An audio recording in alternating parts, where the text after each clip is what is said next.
പുതിയ television BARC rating എത്തിയിട്ടുണ്ട്. ഉണ്ണി ബാലകൃഷ്ണനെ reporter ചാനലിൽ നിന്ന് രായി പോരാളി ചാടിച്ചുകൊണ്ട് വന്നതിൽ ഒരു ഗുണവും ഉണ്ടായിട്ടില്ല.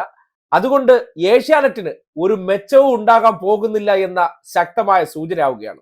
തുടർച്ചയായ രണ്ടാമത്തെ ആഴ്ച, അതായത് പോയ വാരം 19ാമത്തെ ആഴ്ചയിലും 20ാമത്തെ ആഴ്ചയിലും റിപ്പോർട്ടർ ചാനൽ ഒന്നാം സ്ഥാനത്ത് കുതിപ്പ് തുടരുകയാണ്.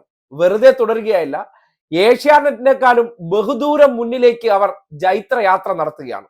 കഴിഞ്ഞ ആഴ്ച അവർക്ക് 105 പോയിന്റുമായിട്ടാണ് ആദ്യമായി ചരിത്രത്തിൽ ഏഷ്യാനെറ്റിന്റെ എല്ലാ കാലത്തും സ്ഥിരമായിട്ടുള്ള പൊസിഷൻ എന്ന അവരുടെ തിട്ടൂരത്തെ മറികടന്നുകൊണ്ട് ഏഷ്യാനെറ്റ് ആ വൻ മരത്തെ കടപുഴകിക്കൊണ്ട് ഒന്നാം സ്ഥാനത്തേക്ക് കടന്നു കയറിയത്. തുടർച്ചയായ രണ്ടാമത്തെ ആഴ്ചയിലേക്ക് എത്തുമ്പോൾ 105 പോയിന്റിൽ നിന്ന് 108 പോയിന്റാക്കി ഉയർത്തിക്കൊണ്ടാണ് പുതിയ ടാം റേറ്റിംഗിൽ അവർ ഒന്നാം സ്ഥാനത്തേക്ക് എത്തിയിരിക്കുന്നത്. അതായത് റിപ്പോർട്ടർ ചാനലിനെ സംബന്ധിക്കുന്നിടത്തോളം 108.88 പോയിന്റോട് കൂടിയാണ് ഈ പോയ വാരത്തിൽ ഒന്നാം സ്ഥാനം അവർ നിലനിർത്തിയിരിക്കുന്നത്. ഏഷ്യാനെറ്റ് ആകട്ടെ 97.26 പോയിന്റോടെ രണ്ടാം സ്ഥാനത്ത് തുടരുകയാണ്. കഴിഞ്ഞ ആഴ്ച റിപ്പോർട്ടറിന് 105.69 പോയിന്റാണ് ഉണ്ടായിരുന്നതെങ്കിൽ അതിൽ നിന്ന് അവർ നില മെച്ചപ്പെടുത്തിയപ്പോൾ